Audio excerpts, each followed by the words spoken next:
One of the first things that happened when I was here was the foundation was mounting a $55 million campaign. Biggest campaign they had ever tried. And the changes that they were asking each of the colleges to do is, what do you want from this campaign? What kind of money should we raise for your college? What are some of your thoughts about, funding that you need? And I thought, I'm new here. What could I tell them about what we need here?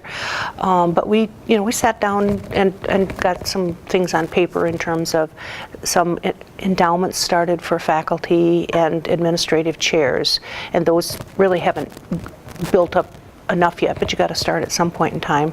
And then also taking a look at what we do in our on-campus laboratories to make them more state of the art. And so in the mid-90s, we were able to revamp our laboratory in Wagner Hall. And since 2002, 2003, we've added simulation mannequins so students can get a real-life experience from those. And across campus, I would say there are a lot of labs that have been updated, and they need to be, because you can't have chemistry labs from the 40s and 50s preparing students with the knowledge they need in the 2014 and beyond. Probably quite a bit, because if you don't have, again, up-to-date labs and faculty that are well prepared, as well as qualified students, you wouldn't get the accreditation ongoing that you needed. We were accredited in the fall of '94, and then we went through a different accreditation body, and the nursing program was accredited initially by the Commission on Collegiate Nursing Education in 2001, and then had a revisit in 2011, and they're currently accredited through 21. And in terms of changes across campus, that has been an emphasis in the last 10 years to get more programs that were not previously accredited to get accredited. And as new programs have come up, like architecture and aviation, getting those programs accredited. In terms of, back to the campaign for a bit, it was surprising that we could raise $57 million in that campaign. The foundation, did that. Since then, the foundation numbers have grown, and we have gotten our own development officers for each of our colleges.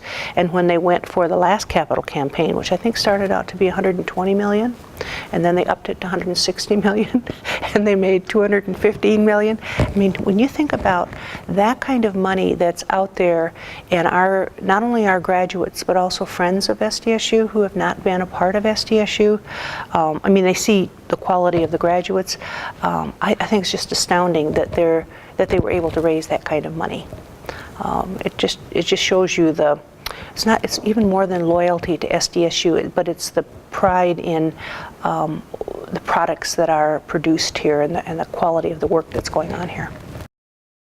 Again, back to the nursing program, it's always been a solid program, but what we teach now was not what we taught when I was a student here, but because of the level of education of the faculty across campus with doctorates and with research in their area, they then can bring to the student experience a higher quality of education so they can compete nationally and be on the par with other well-known schools. And Division I hasn't hurt. Having us go to Division I think I know there was always the naysayers and all that kind of, it's just not going to work and shouldn't be done. But I think, again, that brought up the whole, we've got strong student athletes with good GPAs who are contributing at the national level, but it also attracts other really good students because they want to be from SDSU. As Jerry Jorgensen, who was former Arts and Science Dean, said, they want to come because SDSU sizzles. And I thought, I love that word, sizzles. But then the other constant, Justin, that's always been here is it's been a very low-cost quality education, and that hasn't changed, even though students pay more now for coming here, but they still pay less than they would at comparable state institutions. And the success rate in job placements for grads is very, very high. Not just in nursing, but in all majors. If you're an SDSU grad, they know you've gotten an excellent education here.